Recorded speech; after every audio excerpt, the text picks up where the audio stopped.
नमस्कार. आपण new syllabus प्रमाणे 12वीच्या मॅथ्स पेपर फर्स्ट मधला फर्स्ट टॉपिक बघणार आहोत, लॉजिक. थोडेसे सिंपलचे पॉइंट्स आहेत लॉजिक मधले. लॉजिक म्हणजे मेथड ऑफ रिझनिंग.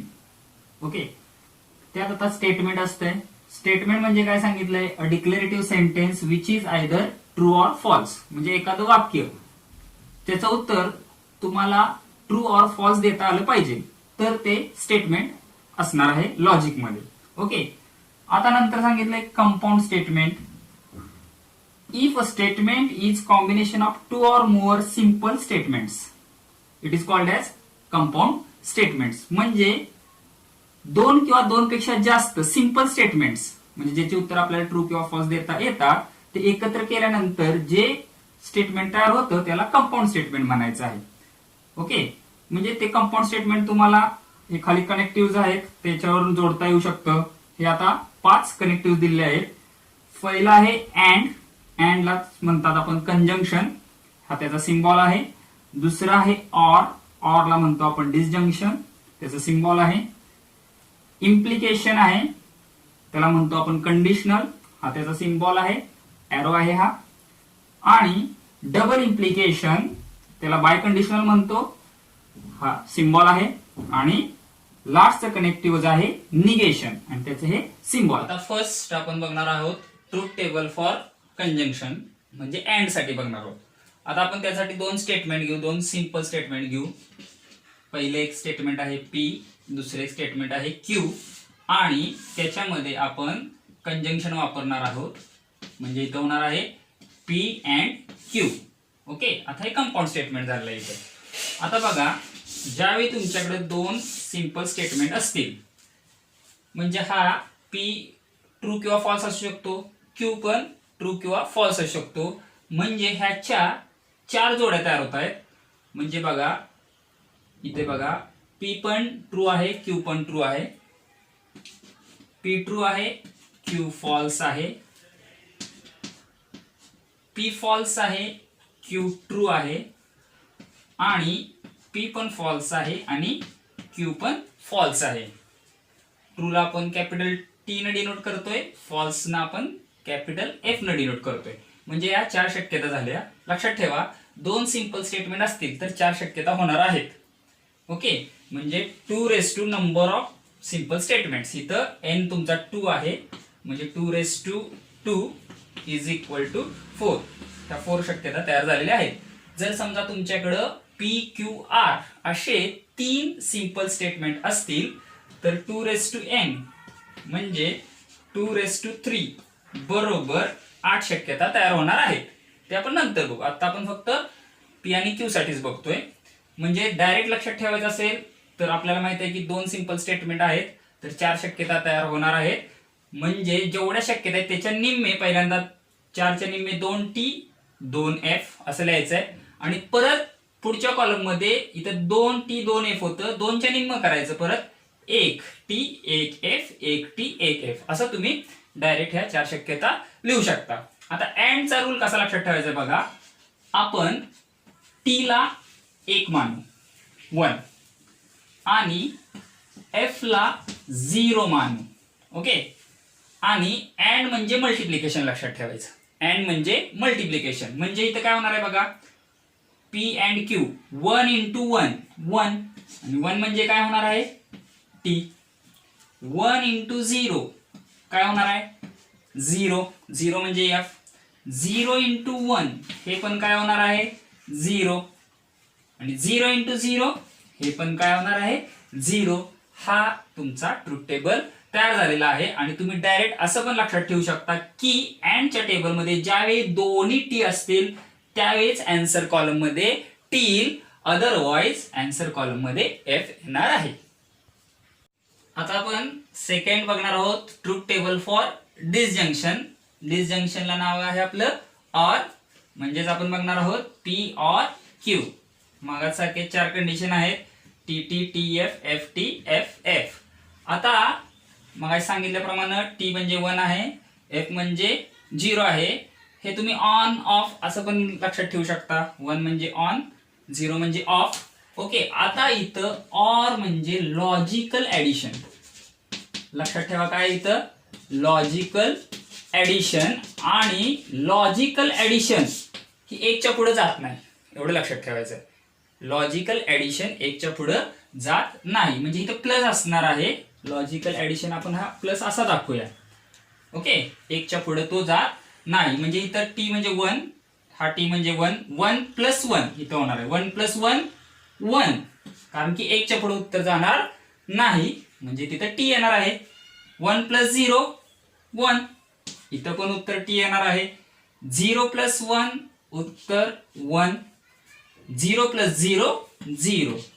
लक्षात आलं का? म्हणजे लॉजिकल ऍडिशन होणार आहे इथं. फक्त दोन्ही एफ असताना उत्तर एफ येणार आहे. एक जरी टी आला, एक किंवा एक पेक्षा जास्त टी आला तर त्यावेळी आपोआप उत्तर टी येणार आहे. आणि जेव्हा सगळे एफ असतील त्यावेळीच लॉजिकल ऍडिशन एफ म्हणजे 0 असणार आहे.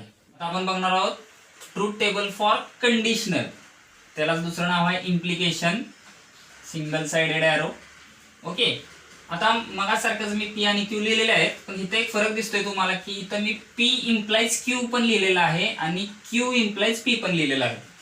म्हणजे मगाशी आपण अँड आणि ऑर ऑपरेशन्स केलेले आहेत. अँड म्हणजे काय आपण धरलं मल्टिप्लिकेशन, आणि ऑर म्हणजे काय धरलं ऍडिशन. ऍडिशनला क्रम जरी बदलला किंवा मल्टिप्लिकेशनला जरी क्रम बदलला तरी उत्तर तेच येतं. पण इथं क्रम महत्वाचा आहे, कोण आधी आला आणि कोण नंतर आला. इथं साध्या सिंपल भाषेत लक्षात ठेवायचं झालं पी इम्प्लाइज क्यू असं लक्षात ठेवायचं, ज्यावेळी पहिलं ट्रू आणि दुसरं फॉल्स असेल त्यावेळेस फक्त उत्तर फॉल्स येतं. म्हणजे समजा इथं पी आहे आधी आणि क्यू नंतर आहे, बरोबर का? इकडे पी आधी आहे क्यू नंतर आहे, पी ट्रू आहे आणि क्यू फॉल्स आहे, तरच उत्तर फॉल्स येणार. ओके, इथं क्रम महत्वाचा आहे, अदरवाइज उत्तर टीच येणार. बघा मी काय सांगितलंय, पहिलं ट्रू आणि दुसरं फॉल्स असतानाच फक्त इम्प्लिकेशन मध्ये आन्सर फॉल्स येणार आहे, अदरवाइज उत्तर ट्रू येणार आहे.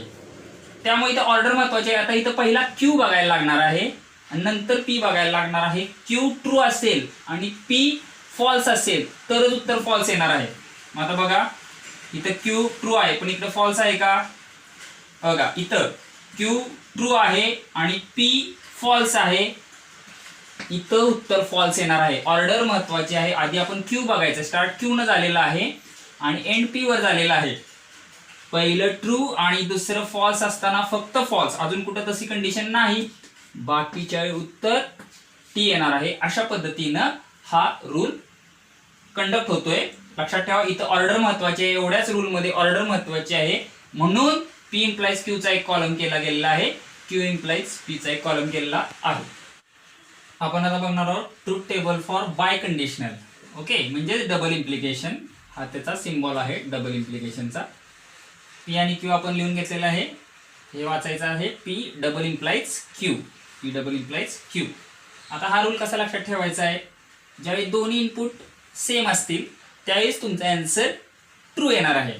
म्हणजे इथं दोन्ही टी असताना पण आन्सर टी, दोन्ही एफ असताना पण आन्सर टी. म्हणजे दोन्ही इनपुट ज्यावेळी सेम असतील त्यावेळी आउटपुट पण तुमचं काय येणार आहे टी. इथं दोन्ही एफ असताना पण उत्तर काय येणार आहे टी, आणि इथं टी एफ असताना उत्तर एफ, एफ टी असताना पण उत्तर एफ. ओके, आता आपण लास्टचं कनेक्शन बघणार आहोत, निगेशन म्हणजेच नॉट, हा त्याचा सिम्बॉल आहे. आता एकच स्टेटमेंट आपण कन्सिडर करूया पी, आणि इथं निगेशन पी दाखवलेलं आहे. पी जर ट्रू असेल तर निगेशन पी काय होणार आहे फॉल्स, आणि पी जर फॉल्स असेल तर निगेशन पी होणार आहे ट्रू. म्हणजेच ट्रूचं स्टेटमेंट फॉल्स मध्ये कन्वर्ट होतं, फॉल्स स्टेटमेंट ट्रू मध्ये कन्वर्ट होतं. आता आपण थोडीशी एक्झाम्पल्स बघणार आहोत, राईट ट्रूथ व्हॅल्यूज म्हणून. ओके, आता पहिलं एक्झाम्पल आहे 3 is prime number and 4 is rational number. Okay, पहिलं स्टेटमेंट तुम्ही पी म्हणू शकता, कनेक्टिव्ह तुमचं आहे अँड, आणि दुसरं क्यू म्हणायचं स्टेटमेंट. ओके, आता हे पी स्टेटमेंट आहे, 3 इज प्राईम नंबर आहे, म्हणजे काय आहे 3 इज प्राईम नंबर, हे स्टेटमेंट ट्रू आहे. कनेक्शन तुमचं काय आहे अँड. 4 इज रॅशनल, 4 हा रॅशनल नंबर आहे का? P divided by Q form मध्ये लिहिता येऊ शकतो. 4 डिवायडेड बाय 1 म्हणजे 4, म्हणजे हे पण ट्रू आहे. आणि कनेक्शन तुमचं कुठलं आहे कनेक्टिव्ह अँड. अँड मध्ये मल्टिप्लिकेशन होणार आहे 1 × 1, उत्तर काय येणार आहे तुमचं 1, म्हणजे ह्या स्टेटमेंटची ट्रूथ व्हॅल्यू आहे ट्रू. ओके, बघा इथं अँड कनेक्शन होतं, पहिलं स्टेटमेंट पण ट्रू आहे, दुसरं स्टेटमेंट पण ट्रू आहे, 1 × 1 1 होणार आहे. दुसरं एक्झाम्पल घेतलेलं आहे आपण, कनेक्शन आहे ऑर. पहिलं वाक्य आहे all flowers are red or all cows are black. आता बघा, हे पहिलं वाक्य पी म्हणू शकता, हे दुसरं वाक्य क्यू म्हणू शकता. हे ट्रू आहे का? All flowers are red false आहे, मध्ये ऑर आहे. ऑल काउज आर ब्लॅक हे पण ट्रू नाही, हे पण काय आहे फॉल्स आहे. आणि 0 + 0 0 होणार आहे, म्हणजे ह्या स्टेटमेंटची, कंपाऊंड स्टेटमेंटची ट्रूथ व्हॅल्यू काय आहे फॉल्स. आता आपण तिसरं कंपाऊंड स्टेटमेंट घेतलेलं आहे. If Mumbai is in Maharashtra then Delhi is the capital of India. Okay, आता सुरुवात इफ न झालेली आहे आणि मध्ये देन आहे. इफ देन फॉर्मॅट जो असतो इम्प्लिकेशन स्टेटमेंटचा असतो. इफ देन फॉर्मॅट जो असतो, इफ नंतरचं वाक्य पी, देन नंतरचं वाक्य क्यू, म्हणजे हे पुन्हा एकदा पी इम्प्लाइज क्यू स्टेटमेंट आहे तुमचं. काय आहे? P implies Q. लक्षात ठेवा, हे स्टेटमेंट तुमचं झालं पी इम्प्लाइज क्यू. इफ नंतरचं येणार वाक्य पी, देन नंतरचं येणार वाक्य क्यू. आता Mumbai is in Maharashtra true. Okay, implies Delhi is capital of India, हे पण काय आहे ट्रू. आता इम्प्लिकेशनचा रूल वापरायचा आहे. इम्प्लिकेशन मध्ये फक्त पहिलं ट्रू आणि दुसरं फॉल्स असताना फक्त फॉल्स येतं, अदरवाइज आन्सर ट्रू येतं. म्हणजे याचा आन्सर काय येणार आहे टी. ट्रूथ व्हॅल्यू काय येणार आहे याची ट्रू. नेक्स्ट एक्झाम्पल मध्ये बघा, milk is white if and only if the sun rises in the west. आता इथं इफ अँड ओनली इफ शब्द आहे, ह्याचा शॉर्ट फॉर्म IFF पण होतो. ओके, पहिलं वाक्य आपण काय म्हणूया पी IFF, म्हणजे if and only if. The sun rises in the west हे वाक्य आपण काय म्हणूया क्यू. आणि इफ अँड ओनली इफ म्हणजे double implies. If and only if म्हणजे काय डबल इम्प्लाइज, म्हणजे इथं असणार आहे पी डबल इम्प्लाइज क्यू. आता सांगा मला, पी ट्रू आहे का? मिल्क इज व्हाईट ट्रू आहे. Double implies sun rises in the west हे फॉल्स आहे. आणि डबल इम्प्लायचा रूल काय आहे? दोन्ही सेम असतील, दोन्ही टी असतील तरी टी, दोन्ही एफ असतील तरी उत्तर टी येणार आहे. आता इथं एक ट्रू आहे, एक फॉल्स आहे, उत्तर काय येणार आहे फॉल्स, म्हणजे ट्रूथ व्हॅल्यू तुमची फॉल्सच असणार आहे.